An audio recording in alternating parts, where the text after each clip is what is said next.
Now, I think Russia strategically and operationally is in trouble in this special operation, as they call it. They haven't made the speed of movement. They haven't achieved their objectives. They don't have the sustainability to be able to keep pushing without these operational pauses. They're looking for something, maybe Chinese support, maybe the use of a chemical weapon, or maybe some kind of diplomatic cover that gives them an opportunity to reorganize and do something later. So they're in trouble. Tactically, this battle will be decided, and operationally by the amount of munitions, stingers, javelins, and other things that we can help the Ukrainians acquire.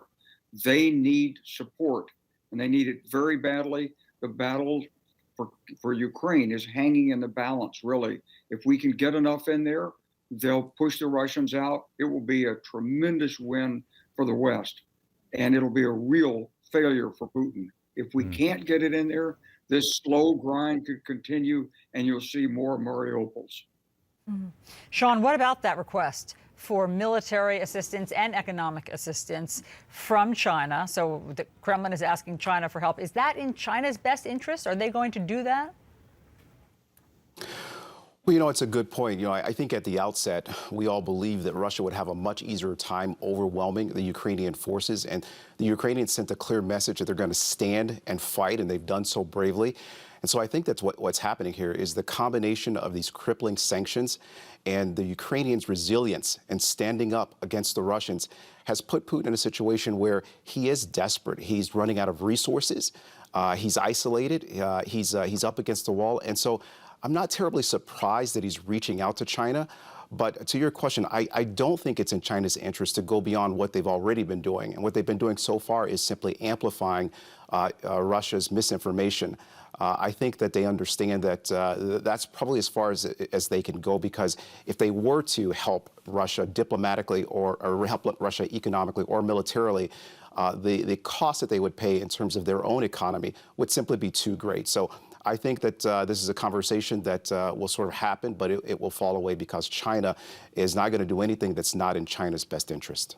General, on the attack on this military base just west of Lviv on Sunday, a dozen miles or so from the Polish border, of course, Poland being a NATO member.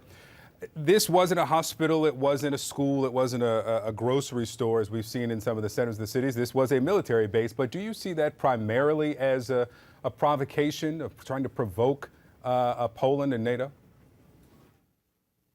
No, I see it as a defensive move by the Russians, knowing that they're in trouble because this base apparently was being used to funnel in international personnel. And so they killed a number of these people. And it's an effort really to prevent Ukraine from being reinforced from the outside, at least by additional people. So I'm sure the Ukrainians have already taken measures to correct that. It was a mistake. Somebody let loose the information on it. The Russians monitored, picked it up, and they struck. And I think it was coincidental as to its location. But on the other hand, the Russians are happy to try to intimidate NATO and keep NATO off balance and defensive. So in that respect, it wasn't a mistake, but that wasn't the primary purpose of the strike, in my view. Sean, we have heard the National Security Advisor, Jake Sullivan, begin to talk about the worst case scenario that everybody is reluctant to talk about, which is, of course, a nuclear confrontation. So let me just play for you what he said yesterday. The escalation risk with a nuclear power is severe, and it is a different kind of conflict than other conflicts the American people have seen over the years. As things stand today, the United States has not adjusted our nuclear posture, but it is something that we monitor day by day, hour by hour, because it is a paramount priority to the president. Sean, what happens? What happens if Vladimir Putin goes nuclear?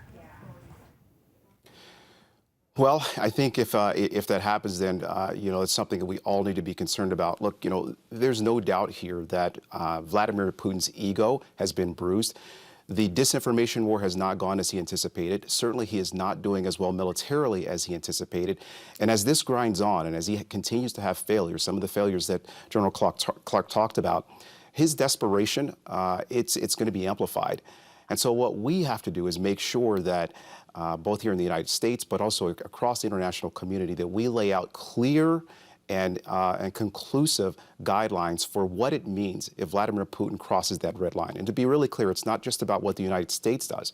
We need to come together with the international community, and we need to speak in one voice and be very clear that there will be a quick and swift reaction should Vladimir Putin move forward. And we need to send that message right now so that he's discouraged in every possible way. But as we said before, he's unpredictable. He's off the rails here, and so we have to be prepared for the possibility that he will use nuclear weapons in Ukraine.